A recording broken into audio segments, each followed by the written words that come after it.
Amados irmãos, a paz do Senhor, eu sou o seu irmão em Cristo, o presbítero Pedro Paulo, que Deus te abençoe. E nesta oportunidade eu trago uma palavra que está em Gênesis capítulo 4, versículo 1 ao 26, que fala sobre o coração que Deus aceita.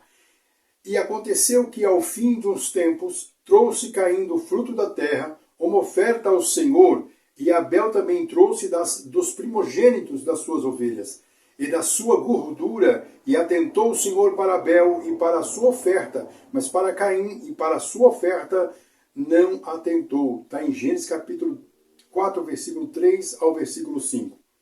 Após a queda do homem, meu querido irmão, em Gênesis capítulo 3, foi o vídeo que nós falamos, o último vídeo que nós falamos, vemos no capítulo 4 as consequências do pecado se manifestando nas próximas gerações. Adão e Eva agora vivem fora do Éden, e nasce a primeira geração da humanidade, Caim e Abel.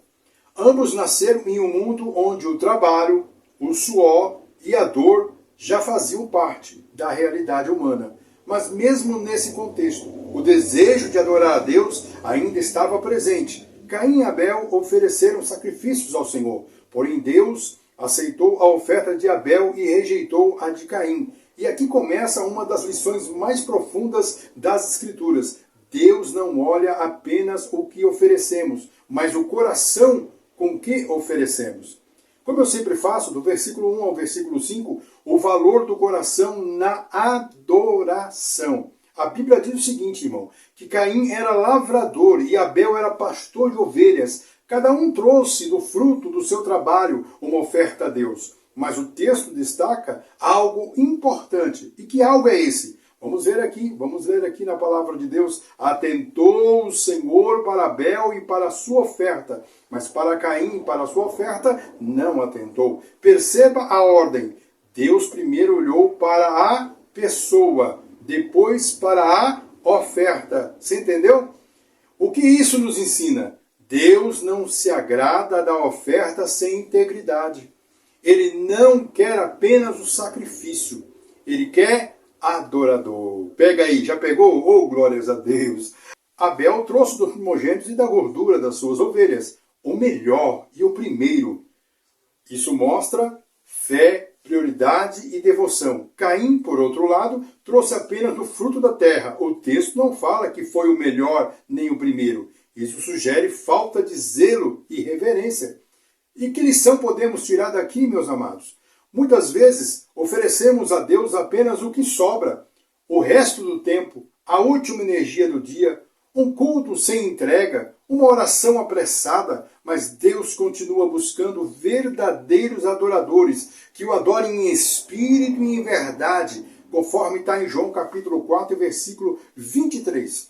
O Senhor está dizendo hoje: eu não olho apenas o que você faz para mim, mas o coração com que você faz. Do versículo 6 ao versículo 16 diz assim: o perigo de um coração invejoso. Quando Caim percebe que Deus rejeitou sua oferta, ele se ira, sua expressão muda, e o próprio Deus o confronta. Vamos ver aqui o que diz a palavra de Deus. Por que tiraste e por que descaiu o teu semblante? Se bem fizeres, não haverá aceitação para ti, e se não fizeres bem, o pecado jaz à porta, e sobre ti será o seu desejo, mas sobre ele deves dominar. Deus estava dando a Caim uma chance de arrependimento, mas Caim não ouviu.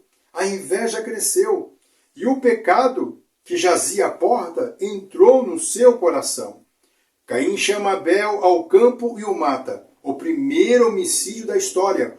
Um irmão tira a vida do outro. Não por falta de recursos, mas por falta de controle do coração. O problema de Caim não foi Abel, foi ele mesmo. Enquanto ele olhava para o altar do irmão, devia ter olhado para dentro de si.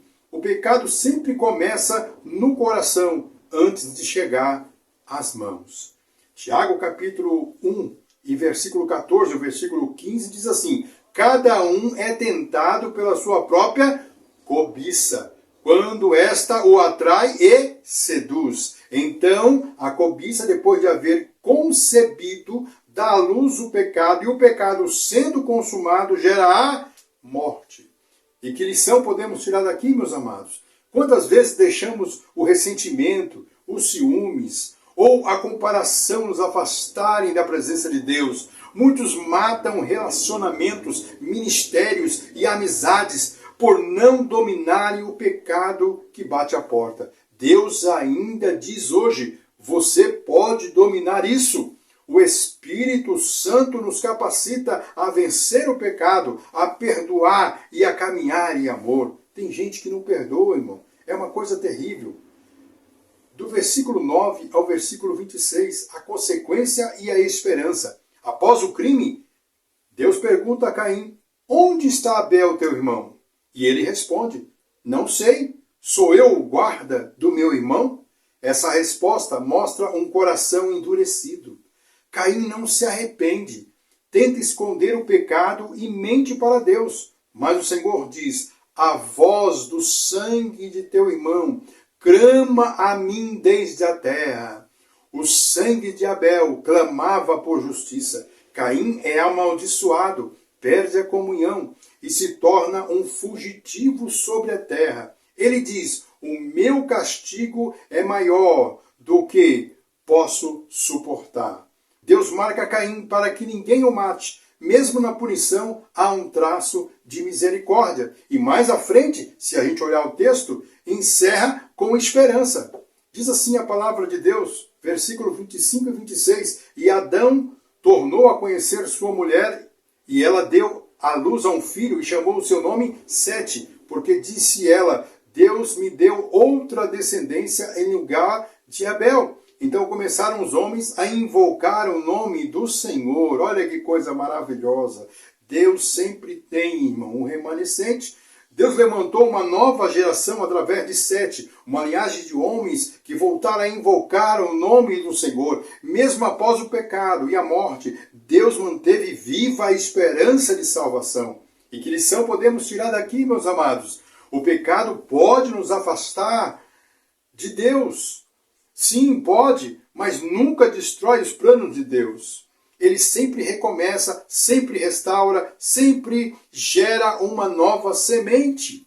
O capítulo 4 de Gênesis nos mostra 3 grandes verdades espirituais. E que verdades são essas?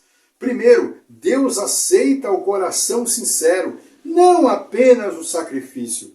Adoração sem entrega é apenas ritual. Tem muita gente na igreja cantando, pregando, orando, mas é tudo ritualismo.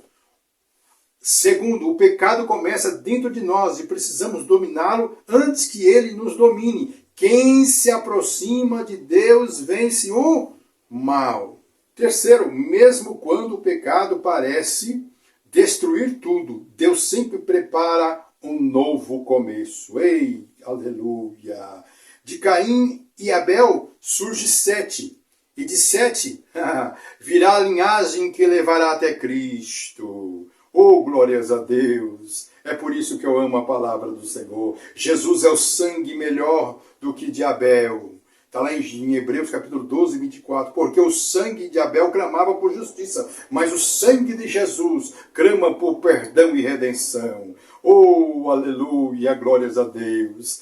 Talvez hoje Deus esteja te dizendo, há algo à porta do seu coração. O pecado quer entrar, mas você pode dominar. Ou talvez Ele esteja dizendo, eu quero restaurar sua adoração. Volte, oh glória a Deus, a me oferecer o melhor do seu coração. Assim como no tempo de Sete, hoje é tempo de invocar o nome do Senhor. Ele ainda aceita adoradores sinceros, Ele ainda perdoa, Ele ainda transforma. E nessa oportunidade Deus está falando ao teu coração. Oh, glórias a Deus! Eu quero que você ouça esta palavra. Houve sim uma tragédia, mas como eu sempre digo, que Deus transforma o caos em bênção. Oh, glórias a Deus! Eu quero orar por você. para que você volte a adorar ao Senhor. É tempo de invocar o nome do Senhor.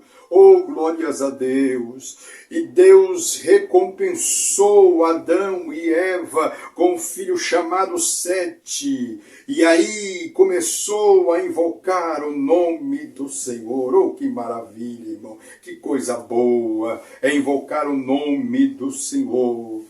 Se invocar o nome do Senhor, você será salvo. Se invocar o nome do Senhor, você vai ter resposta para os seus problemas. Se invocar o nome do Senhor, a vitória vai vir sobre a tua vida, sobre a tua casa. Não deixem de invocar o nome do Senhor. E eu quero orar por você agora. Senhor meu Deus, em nome de Jesus, ó Pai, eu quero abençoar o teu filho, eu quero abençoar a tua filha, eu quero, meu Pai amado, profetizar agora, Senhor, uma bênção especial ao teu filho e à tua filha, para que ele volte novamente a invocar o nome do Senhor. Que coisa maravilhosa! Oh, glórias a Deus! Eu quero te convidar nesta oportunidade. Não deixe de adorar ao Senhor, meu amado irmão, e recebe nesse momento as bênçãos do Senhor sobre a sua vida. Se você parou, se você pecou, se você transgrediu, existe um Pai que está esperando você para te abraçar, para te restaurar, para te levantar novamente. Oh, glórias a Deus! Eu estou te abraçando agora, meu amado irmão. Recebe o abraço de Deus em nome de Jesus Cristo. Que Deus te abençoe, que o Espírito Santo de Deus possa falar mais alto ao teu coração. Fiquem todos na paz do Senhor Jesus.